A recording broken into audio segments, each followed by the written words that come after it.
Hello friends, welcome back to my Bhaswati Sundarban লাইফে সবাইকে জানাই অনেক স্বাগত আর অনেক ভালোবাসা।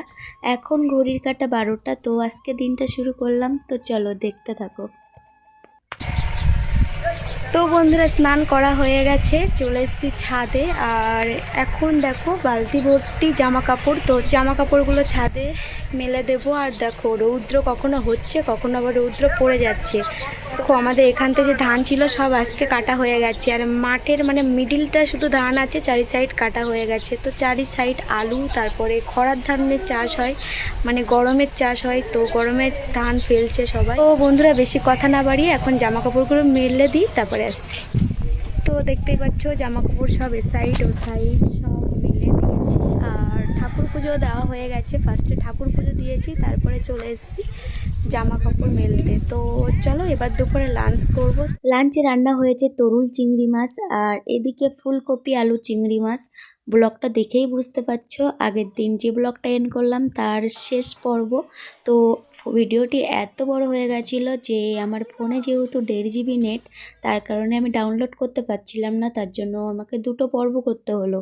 তো ফাইনালি ভাত বাড়ছি। আর অঙ্কিতার এত বদ অভ্যেস, তো কী বলবো, প্রত্যেক দিনও খাওয়ার সময় ফোন না দিলে ভাত খেতে চায় না। তো ঠাকুরদাদার কাছ থেকে ফোন নিয়ে আসলো, নিয়ে এবার খেতে বসবে। তো এখন সময় হলো 4:27, তো রেডি হয়ে গেছি, এখন চলে যাব কলে জল আনতে। তো দুপুরে কলে গেছিলাম, তো জল বন্ধ হয়ে গেছিলো, তার কারণে আর নেওয়া হয়নি। আর এদিকে দেখো অঙ্কিতাও রেডি হয়ে গেছে, তো এখন জল আনতে যাবো। গুড ইভিনিং বন্ধুরা, এখন সময় হলো 5:26 হয়ে গেছে। তো কল থেকে আসলাম, জিনিসপত্র তুললাম, তারপরে সন্ধ্যা দিলাম, দিয়ে দেখো এখন মামে দুজন বসে আছি। এদিকে এটা কি এগুলো সেই বড় মটন না, ওগুলো এখন দুজন খাবো। অঙ্কিতা আর আমি দুজন বাড়িতে আছি, আর অঙ্কিতার বাবা হোটেলে আছে। তো হোটেলে অনেক পার্টি আছে, তো ওরা সব সুন্দরবন দেখতে এসছে, তার জন্য বাড়িতে আসতে পারবে না। আর আমার শ্বশুর শাশুড়ি গেছে নদীতে মাছ মারতে, আরও আমাদের পাশাপাশি সবাই একসঙ্গে গেছে। তো এ দেখো কতটা মাছ পেয়েছে। আর আজকে না বাঘ ডাকছিল ওপার থেকে, তো তার জন্য তাড়াতাড়ি চলে এসছে। তো 1 ঘন্টা মতন জাল বেয়েছে, তো ওই জাল বেয়ে দেখো কতটা মাছ পেয়েছে।